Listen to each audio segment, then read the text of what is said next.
Всем привет, ребята, меня зовут Айдар Дурман, и мы в Турции, на море.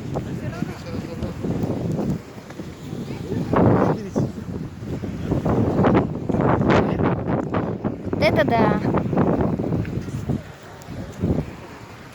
Можно туда еще поближе.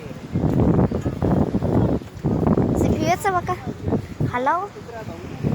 Давайте вот это.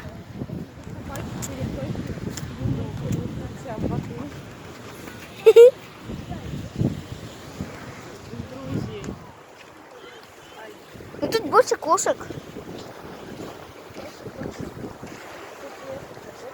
Может там полежать?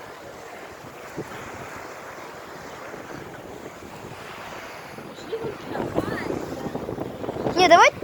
Аймана.